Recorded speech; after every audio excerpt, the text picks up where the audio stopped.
पुणे में bank locker पर आयकर विभाग का छापा, 10 करोड़ के नोट बरामद। महाराष्ट्र के पुणे शहर में स्थित बैंक ऑफ महाराष्ट्र की पर्वतीय शाखा में आयकर विभाग ने छापा मारकर एक बैंक लॉकर से 10 करोड़ से अधिक की राशि बरामद की है। इस छापे में बरामद राशि में से बड़ा हिस्सा हाल में जारी किए गए 2000 रुपए और प्रचलित 100 रुपए के नोटों का है। पाए गए नोटों में 2000 रुपए के नोट हैं जिनकी कीमत 8 करोड़ रुपए है, तो 100 रुपए के नोट हैं जिसकी कीमत 2.5 करोड़ रुपए है।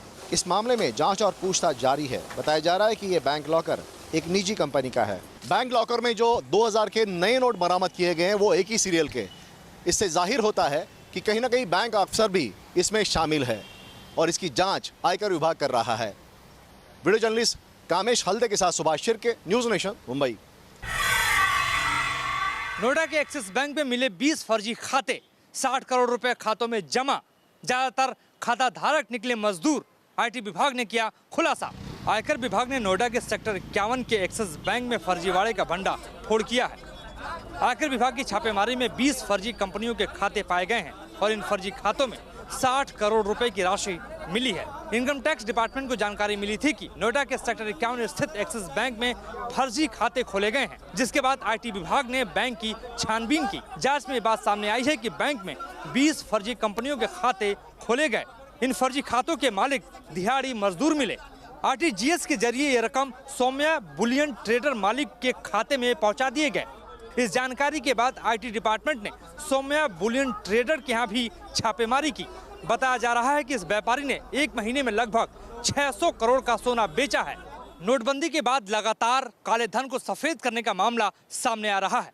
एक्सिस बैंक में 60 करोड़ रुपए मिलने के बाद आईटी विभाग सचेत है और दोषियों पर कार्रवाई करने के लिए विचार बना रहा है। सूत्रों के हवाले से ये भी खबर है कि आईटी विभाग आने वाले दिनों में ऐसे कई और बैंकों पर छापा मारेगा और बेनामी संपत्तियों का खुलासा करेगा।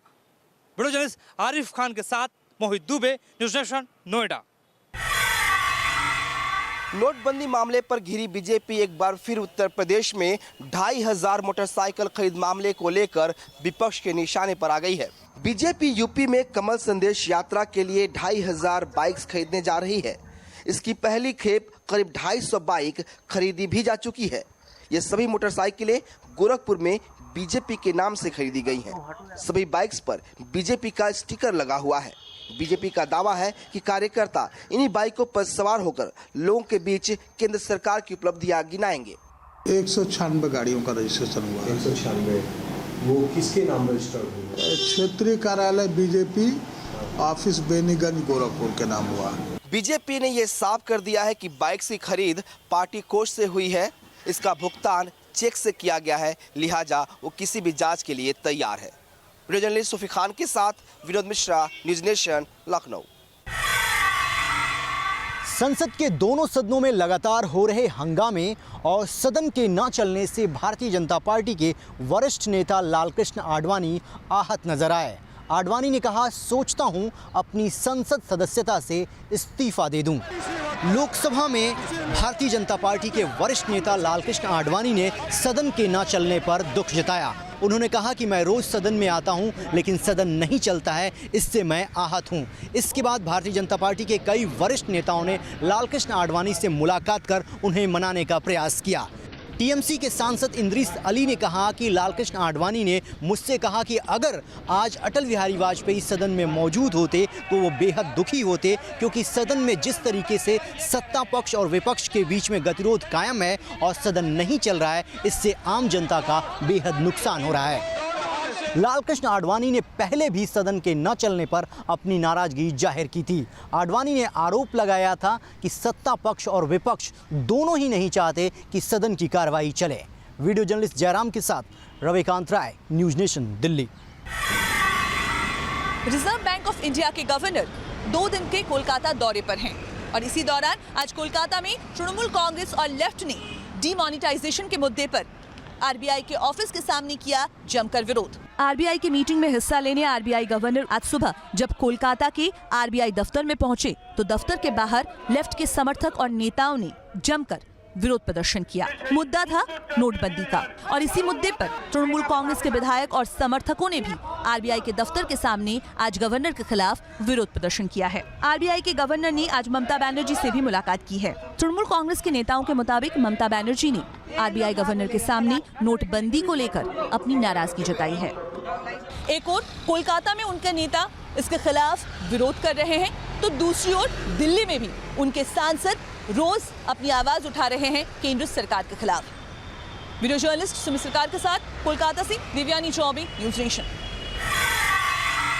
मिलिटेंट्स ने आज साउथ कश्मीर के पुलवामा के जम्मू कश्मीर बैंक के ब्रांच से 11 लाख रुपए लूटे। आज साउथ कश्मीर के पुलवामा इलाके में मिलिटेंट्स जेके बैंक के ब्रांच में घुसे और गन पॉइंट पर बैंक से 11 लाख रुपए लेकर फरार हो गए। 4 नकाबपोश मिलिटेंट्स ने बैंक के मुलाजिमों को गन पॉइंट पर एक साइड किया और 11 लाख कैश ले जाने में कामयाब हुए। पिछले 2 महीने में ऐसा 4 बार हुआ है जिसमें मिलिटेंट्स ने कश्मीर में बैंक्स लूटे हों। इस इंसिडेंट के बाद जम्मू कश्मीर पुलिस ने पूरे इलाके को घेर लिया और अभी भी इन मिलिटेंट्स की तलाश जारी है। वीडियो जर्नलिस्ट मोहम्मद यूनिस के साथ Idris loan, news nation, Srinagar. Supreme court ने अपने एक अहम फैसले में देश भर में नेशनल और स्टेट हाईवे पर शराब की दुकानों को बंद करने का आदेश दिया है। अदालत ने अपने फैसले में कहा कि हाईवे पर शराब की जो दुकानें फिलहाल चालू हैं उन्हें अगले साल 1 अप्रैल तक बंद करना होगा। हाईवे के नज़दीक शराब की दुकानों के लिए कोई नया लाइसेंस अब जारी नहीं होगा। मौजूदा लाइसेंस का नवीनीकरण नहीं होगा। इसके अलावा राजमार्गों के किनारे लगे शराब के सारे विज्ञापन और साइन बोर्ड अब हटा दिए जाएंगे। सुप्रीम कोर्ट ने राज्यों के चीफ सेक्रेटरी और डीजीपी से कहा है कि वो तमाम अथॉरिटी से समन्वय कर ये सुनिश्चित करें कि सुप्रीम कोर्ट के आदेश की पूरी तरीके से तामील हो। सुप्रीम कोर्ट का ये फैसला देश भर में सभी राज्य और केंद्र शासित प्रदेशों पर लागू होगा। अगर इस फैसले पर सख्ती से अमल सुनिश्चित किया गया तो राष्ट्रीय राजमार्गों पर हर साल होने वाली हजारों लोगों की मौतों को टाला जा सकता है। वीडियो जर्नलिस्ट गौरव के साथ अरविंद सिंह, न्यूज नेशन, दिल्ली। अतीक के इशारे पर एक संस्थान के भीतर कुछ लोगों को बेरहमी से पीटा जा रहा है। इलाहाबाद की शियाट्स यूनिवर्सिटी के अंदर पूर्व सांसद अतीक अहमद और उनके आदमियों का तांडव। यूनिवर्सिटी के पीआरओ सहित कई सुरक्षा अधिकारियों व कर्मचारियों को अतीक के साथ पहुंचे असलाहधारियों ने पीट दिया। पूरी घटना यूनिवर्सिटी के अंदर लगे कई सीसीटीवी कैमरों में कैद हो गई। बाद में विश्वविद्यालय की तरफ से अतीक अहमद सहित तमाम अज्ञात लोगों के खिलाफ कैंपस में तोड़फोड़ और मारपीट का मामला दर्ज कराया गया।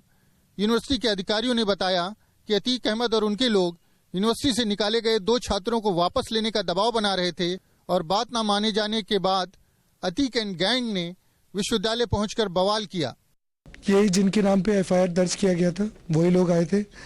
अपने साथ 2-4 और लोग आए थे जिनको वो पढ़ते हैं हमारे डिपार्टमेंट में, प्लस करीबन 5-6 गाड़ी भर करके लोग आए थे। 40-50-60 लोग जितने भी थे सब राइफल वाले थे।